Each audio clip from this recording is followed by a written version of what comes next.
Hey VanLife family, it's time for another video.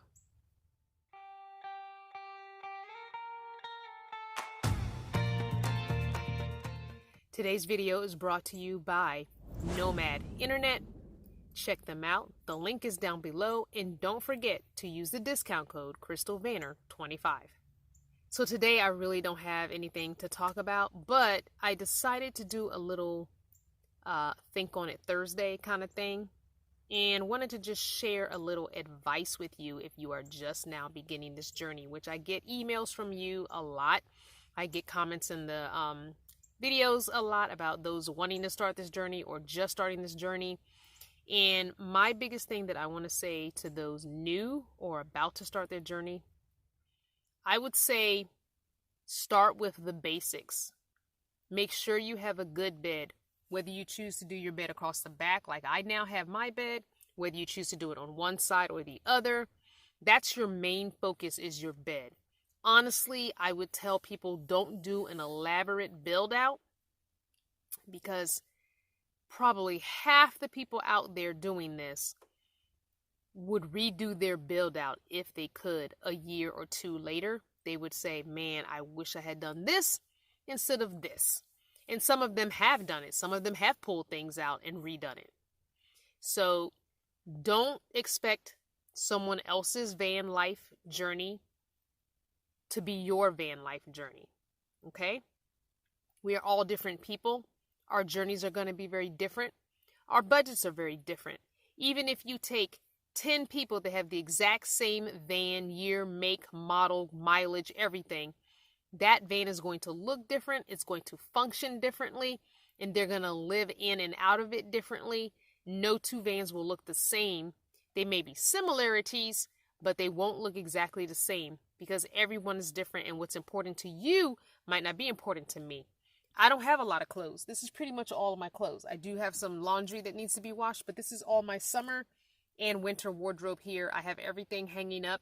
The only thing that's folded are my socks and underwear and the tank tops that I occasionally wear in the wintertime as an extra layer under my tees.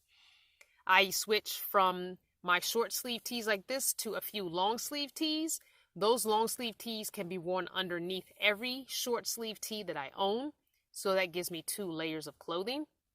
I do have a lightweight winter coat if I need it, and I have about 4 different hoodies that I like to wear. I prefer a hoodie over a coat anyway, but I can put a hoodie under my coat if I need another layer. Instead of buying one big bulky coat, I can take a nice hoodie, put it underneath my lightweight winter coat, and that gives me another layer. So to me, clothing storage is not a lot. Whereas I know other women travelers, their closet might take up the whole entire back, because clothing is very important to them. So what's important to me and someone else may not be important to you. So when you're looking at these videos and you're going through and you're like, oh, I love this build up, I love this setup, I love this way, I love that way, be cautious about taking and picking and choosing those components and putting them in your van once you get it, because it might not function well for you, and you may end up wasting a lot of time, energy, and money and resources for something that doesn't function for you. Get your bed set up. Figure out how you're going to do that, and that can even change. Honestly, I've changed mine more than once, many times. In every single vehicle, my bed has been changed around. Make sure you have a good mattress that feels good, because getting a good night's sleep is probably the most important thing about van life. Make sure you have a way to have fresh water. Make sure you have a way inside the van to dispose of that water until you can temporarily get somewhere safely to dump it out, either on the ground or in some sort of sewer. Also, make sure you have a place to use the restroom, whether that's a bucket toilet or one of the camp potty toilets. If you're going to do the bag method, if you're going to do the pee in and dump out the pee method and then bag up the solids, however you decide to do it, do that. Get a container for food. Get a container for toiletries and miscellaneous things. Get a container for cooking utensils and pans and pots and stovetop. Live in it for a little while. I would say give yourself a good cycle of 30 days, a full month, before you get to building elaborate things. Figure out what you want where, how you want it, or build a temporary build using plastic drawers like I have. Even though I've been in my van a really long time, I like the look of the plastic drawers. One, I don't like wood. Okay, that's one reason why you don't see me having a lot of wood build outs. The only thing really wood in here is my bed and this shelf, which will soon be painted black so I don't see the wood. I just don't like wood. Two, the plastic drawers are very cheap, very lightweight.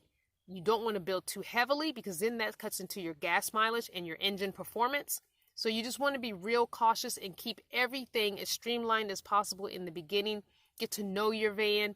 Don't think about naming your van. There's so many things people do in the beginning that they don't think, oh, I should have waited a little longer for that. I didn't name my van for almost a year. I muddled around with two names that I thought would work. One was given by a subscriber. One was basically plastered on the side of the van. And so I chose that name because it really meant something and it made sense for me. My van's name is Taurus. It's a Centaurus 2. It's a Ford E150 Centaurus 2. My horoscope is a Taurus. It just made sense. My van is a male gender because I figured Taurus is more masculine. It's a bull. The bull is the male of the bovine cow, and he's blue. So blue usually is synonymous with boys. You know, maybe not politically correct, but whatever. Anyway, don't get into what van life should look like. Your journey is going to be your journey. No one can tell you that it must look like this. You must do this. You must have that. You don't even need solar. I didn't have solar starting out. Don't worry about those things if you can't afford to do them or if you're not sure what to get yet. Don't let it stop you in the beginning. You can take in your electronics to charge when you go sit in a coffee shop. You can take them to when you sit in a library. I've taken my drill in a tote bag and charged up my drill battery. So it's not that big of a deal, honestly. You can get things charged. Every time you drive, keep your phone and tablet plugged in because you don't want to run down your starter battery by having something plugged in there all night long. Just take your time. Do a little at a time and make your home your home. I hope this helps some newbies out there. If you have any questions about beginning van life, beginning a build, beginning this journey, definitely email them to me for the Q&A that I do each week on Tuesdays. Crystal@crystalvanner.com. Thank you for watching another video from start to finish. I hope you're being good to yourself, and whatever it is you're doing, I hope you are having fun and enjoying it. I'll see you next time.